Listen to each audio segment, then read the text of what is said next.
It's 3 in the morning and you're staring at your phone. The screen lights up your face in the dark.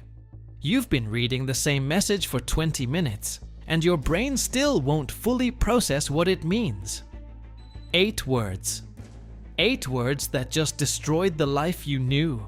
And if you don't move right now, they're going to destroy you too. They know where you are.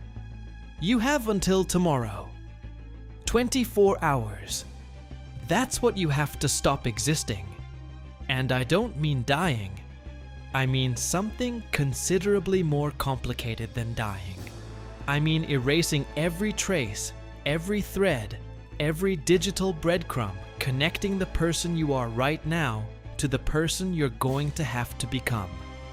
I mean killing today's version of you so that tomorrow nobody can find you. Because if someone with real resources decides to come looking for you in the 21st century, with all the digital infrastructure that exists, all the cameras, all the databases, all the metadata you've been generating since you were 15 and made your first Gmail account, the odds of them not finding you are basically zero. Unless you know exactly what you're doing. Unless you don't make a single mistake. Spoiler: almost everyone makes mistakes, and mistakes in this game cost you everything. Before you move 1 inch, you need to understand something fundamental. This is not a physical problem. You don't need to sprint out the door at 3 a.m. with a backpack full of hoodies. The problem is invisible. The problem is data. Every second you remain yourself, the system is logging you. Your phone knows where you are within 10 feet. Your credit card knows which Walgreens you were at yesterday and the exact time you swiped. Your face is indexed in facial recognition databases, feeding security cameras in over 120 countries. Google knows what you searched this morning, what you searched 3 years ago, and, with enough inference, probably what you're going to search tomorrow. You are a constellation of data, and disappearing means turning off every single one of those stars before anyone notices the sky going dark. You have 20 minutes to do the first 5 things right. Get them wrong, or skip them, and nothing else you do matters. First, the phone. Do not turn it off. Powering down is itself a logged event, a final known location that data analysts call the drop point. What you need is for your phone to keep running, keep pinging, keep broadcasting a signal, just not from wherever you are. Slide it into a bag on a night bus, heading in the opposite direction from where you're going. Any bus. Let your digital ghost keep moving for hours while you're already somewhere else entirely. This is called a signal decoy, and it's more effective than smashing the device because a phone that suddenly goes dark is just as suspicious as a fake signal. Second, cash. Digital money doesn't exist for you anymore. Your debit card, your credit card, your Venmo, your Cash App, your Apple Pay, your Zelle. All of that is a real-time diary of exactly where you are and what you're buying. Every transaction has a timestamp, a point of sale location, and in many cases, a security camera image synced to the exact second of the charge. Cash, on the other hand, has no memory. Hit every ATM you can right now, because in a few hours, once the clock officially starts on your disappearance, walking up to any ATM is going to flag in your bank system as unusual activity. Most US banks cap daily ATM withdrawals at $300 to $500. It's not enough to live on long term, but it's enough for the next 48 hours. Which is all you need to get to the next stage. Third, leave your apartment lights on when you go. Your neighbor glances over. They see light. The building camera sees you leave, but it also records that your place looks occupied. That buys time. The absence that takes longest to be noticed is the one that doesn't look like absence. You're starting to understand the logic. From this point forward, every move you make shouldn't be the fastest move or the most comfortable one. It should be the move that creates the most confusing story for whoever comes looking later. 3:30 a.m. You've got cash in your pocket. The phone is on a bus heading north. You're heading south. On foot. No Uber, no subway, nothing with a camera, or anything that needs your name attached. Here's the first place most people blow it. The urge to reach out. You have people you love. People who are going to worry. The impulse to fire off a quick, "I'm okay, don't look for me" text is almost physically painful to resist. Don't do it. That message, sent from any device connected to any network, any Wi-Fi, any phone number, is a direct line back to you. Missing persons investigators call this the heart mistake. People who vanish out of fear tend to survive. People who vanish and then send a reassurance text within 24 hours are found within 72 hours.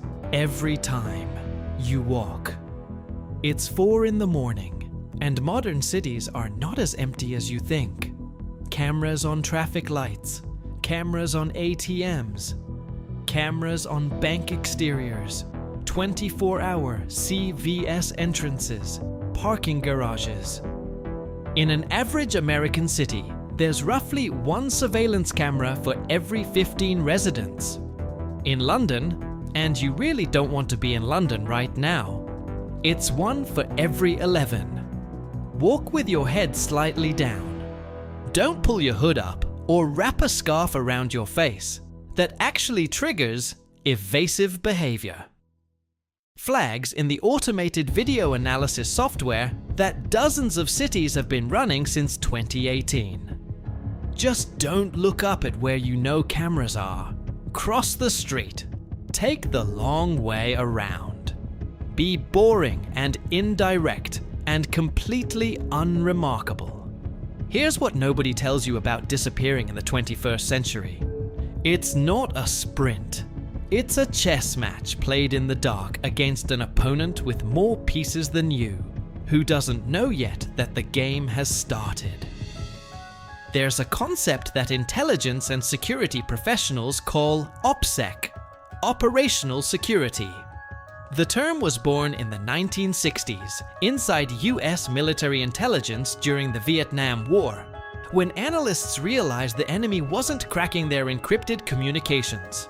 They were reading the patterns, mission schedules, supply vendors, changes in routine, information that meant nothing on its own, but combined, revealed everything.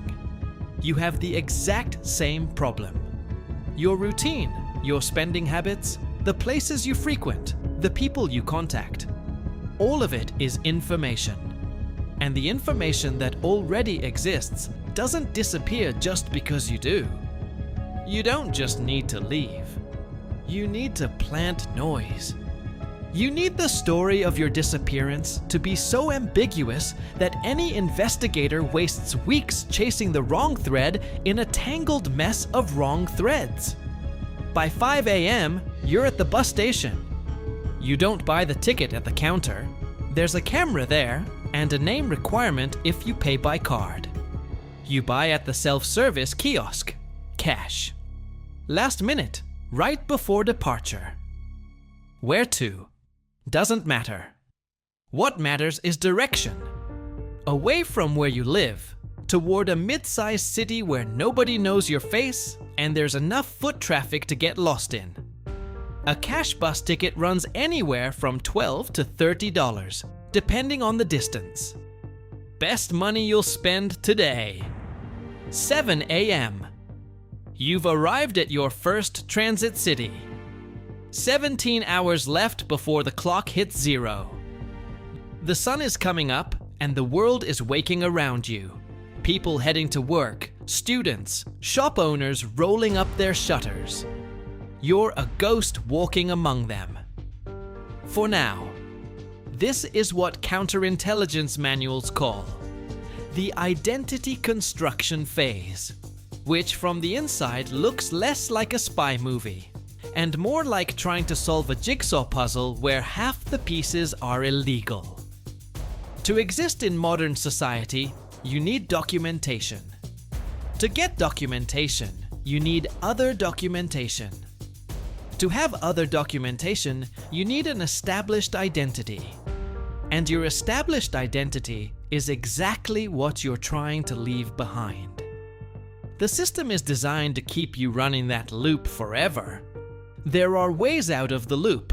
They're not legal, I'm not going to pretend otherwise, but they're real, they work, and they've been used by real people in real danger since the 1940s. The first is called dead child identity theft and was documented systematically for the first time by Frederick Forsyth in his 1971 novel, though the technique predates the book by decades. You find a public record of someone born around the same time as you, who died very young, before modern information systems started cross-referencing death certificates with active ID records. With that name, you can apply for a replacement social security card, claiming it was lost. In the pre-digital era, this worked for decades in the US. Today, it's significantly harder, with the Social Security Death Master File and real-time database cross-checks. But there are still gaps, particularly in records from rural counties with incomplete digitization. I'm not telling you to do it. I'm telling you it exists because you're living this right now, and you need to understand the full map. The second option is the foreign ancestry angle. If you have any connection to another country, any heritage, any family tie, any grandparent who came over on a boat, that's a potential alternative passport. Several countries offer citizenship by descent without ever having set foot there. Ireland, Italy, Poland. The process is slow through official channels, but knowing exactly which office to call and which forms to file changes the timeline considerably. For the next 17 hours though, you don't need perfect documentation. You need time. And time is bought with cash and by not drawing attention to yourself. A small motel. The kind that still takes cash without asking for ID. And there are more of those in rural America than you'd think. Especially the family-run places off the interstate, where the owner has been doing it the same way for 30 years and sees no reason to change. You pay 2 nights up front, $80. The room smells like carpet cleaner, and the TV remote is held together with a rubber band.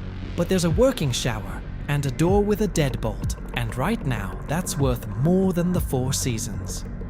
You sleep 2 hours. Not because you have the luxury, because a sleep-deprived brain makes mistakes, and mistakes, as we've established, cost you everything.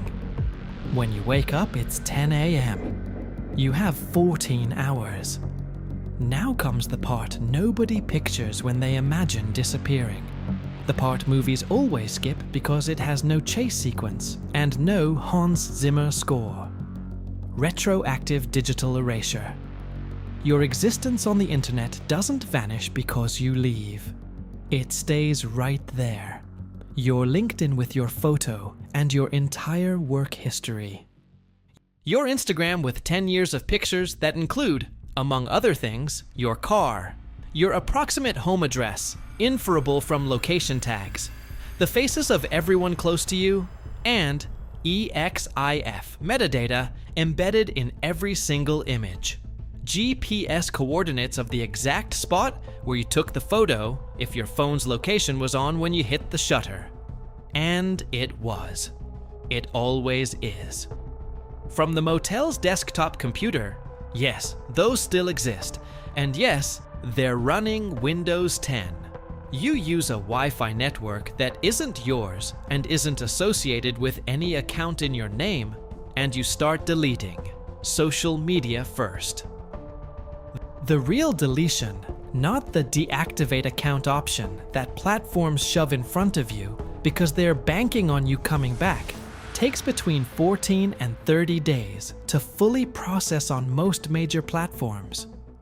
You don't have 14 days. But scrubbing the photos, the posts, the videos, the public-facing information right now, you can do that. It won't vanish from every backup server immediately, but it'll dramatically reduce what shows up in any surface-level search. The problem is, the internet has a photographic memory.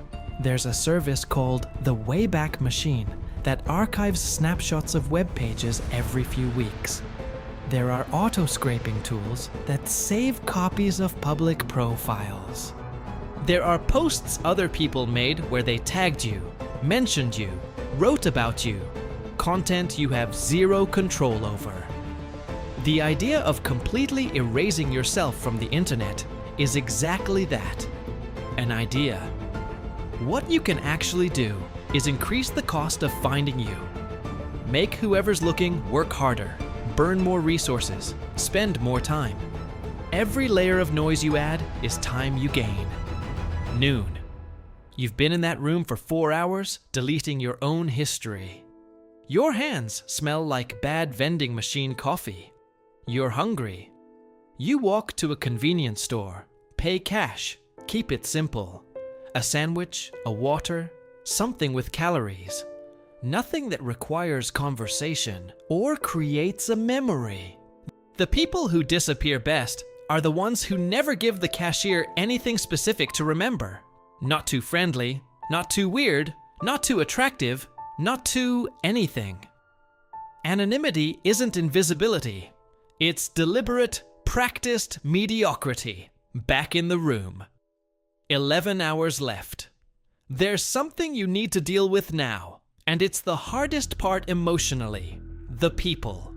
Your circle. The ones who are going to call, who are going to text, who are going to show up at your door in 3 days because you've gone completely silent. The network of people who make up your life is also the network of people who, without meaning to, without wanting to, can expose you without realizing that's what they're doing. Human beings are social creatures. They talk. If your best friend knows you're in trouble, and someone comes asking, even if they want to protect you, even if they say they don't know anything, there are micro-expressions, hesitation patterns, evasive tells that a trained interrogator spots in about 6 seconds flat.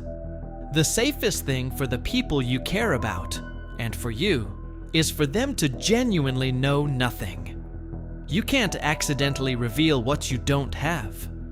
And yet, the thought of them waiting, imagining the worst, this is the real price of disappearing. Not the money, not the discomfort, not the fear. The price is the clean cut from everything that made you you. And it has to be clean, because halfway cuts bleed for years. 3 p.m., 9 hours on the clock. You need to think about your destination identity.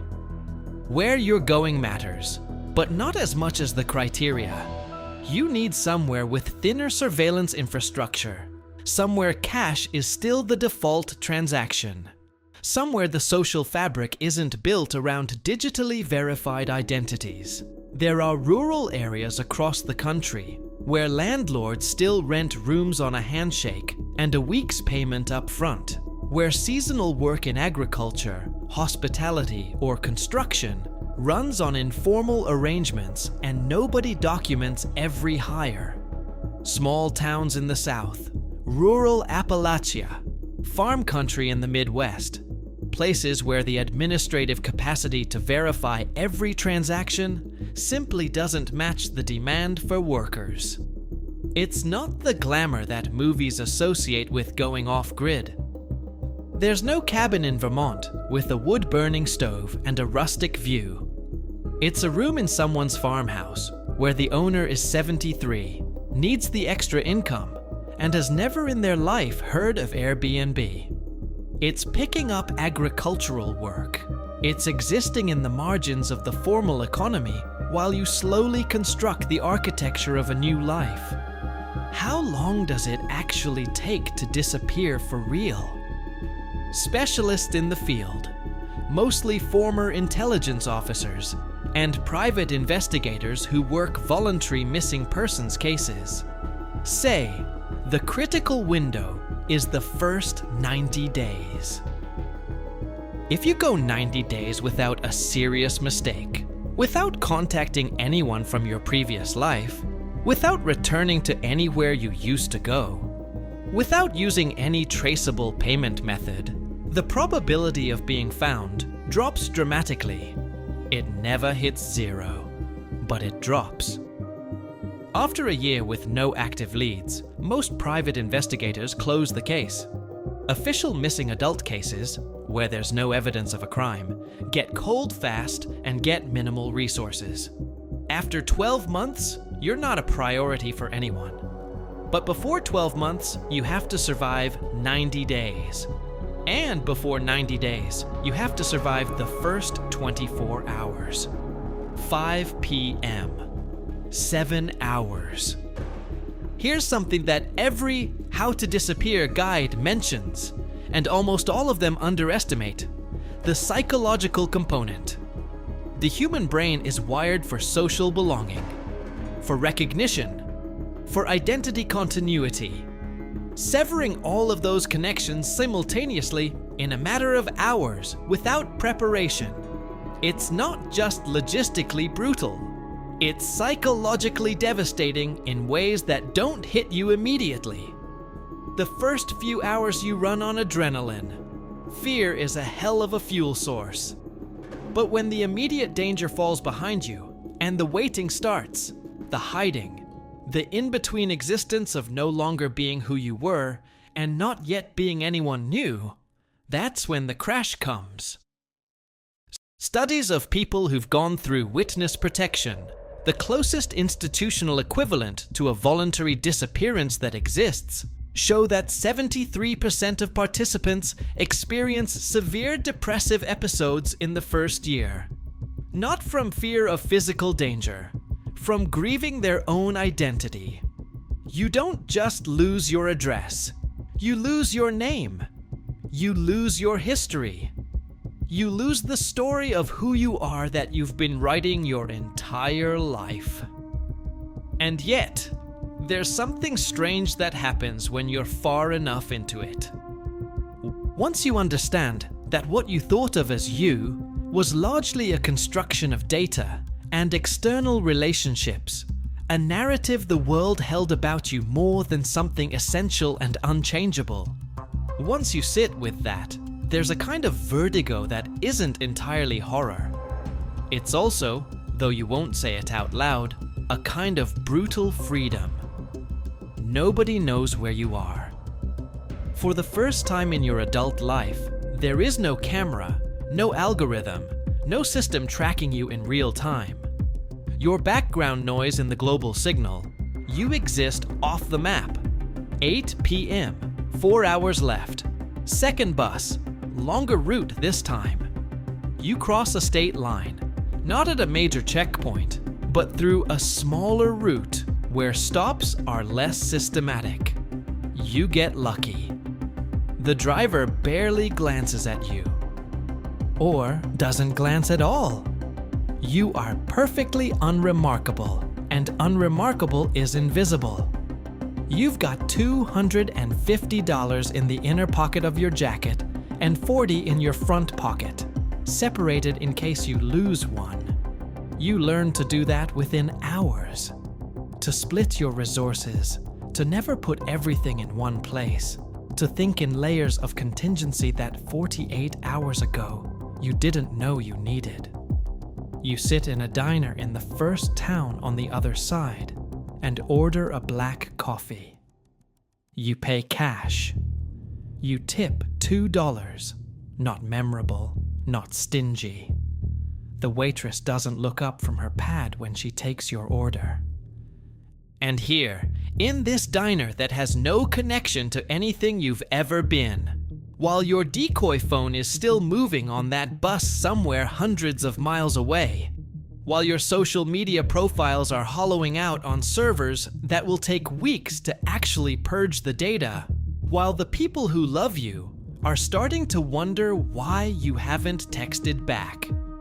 Here, in this exact moment, you understand something that no movie about going on the run has ever shown you. Disappearing isn't an event.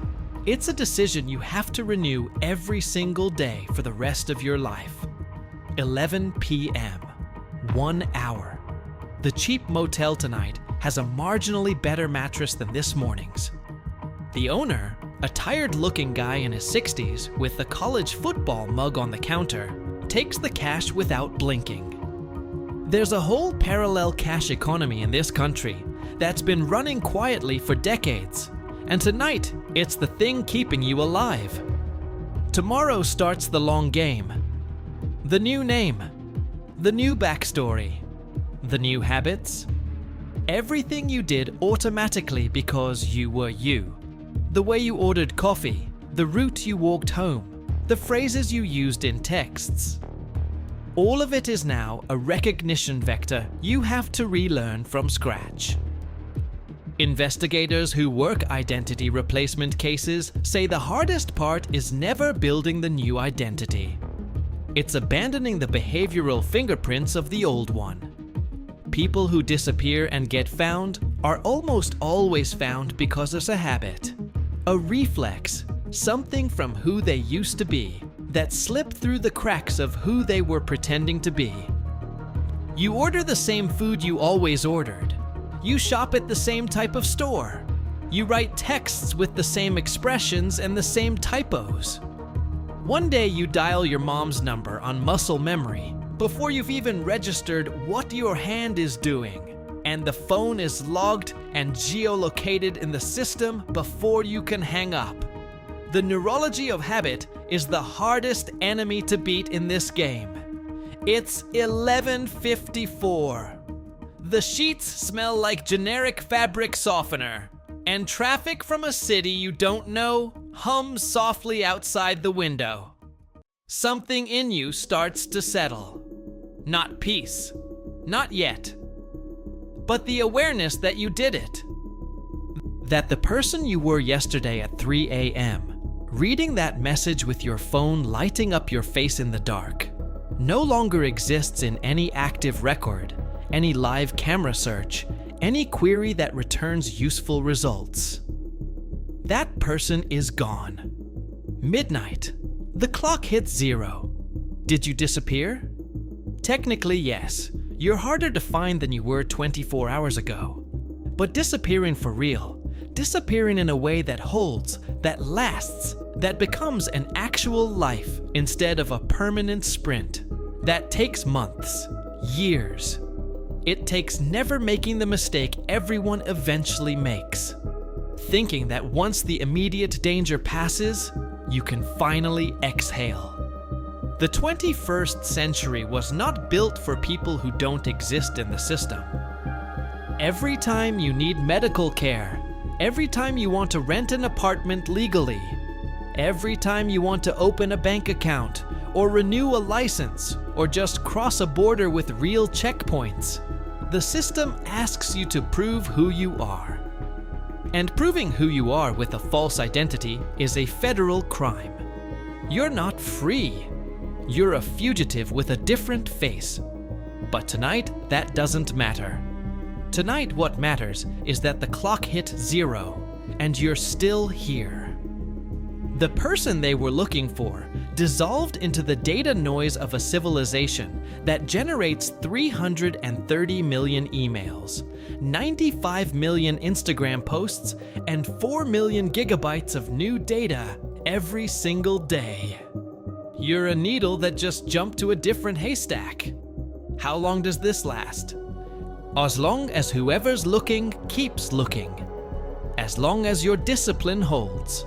As long as the new identity doesn't crack before some reflex from the old you slips through. There are people who've lived like this for 10, 15, 20 years. Different names in different states. Building layers of new history over the hollowed out space where their old life used to be. Some of them found peace with it.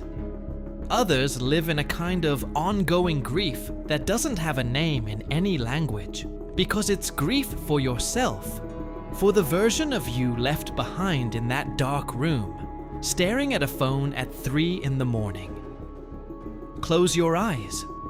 Tomorrow you have a different name. But tonight, for the last time, you still remember who you were. And that, as it turns out, is the most dangerous thing you have left. Disappearing in 24 hours isn't impossible. Real people have done it, with minimal resources and no warning. But nobody who's actually lived it would call it an adventure. It's the most expensive thing there is. Paid for entirely in everything you used to be. That's all for today. Subscribe if you want to keep living lives you wouldn't wish on your worst enemy, from the safety of wherever you're watching this.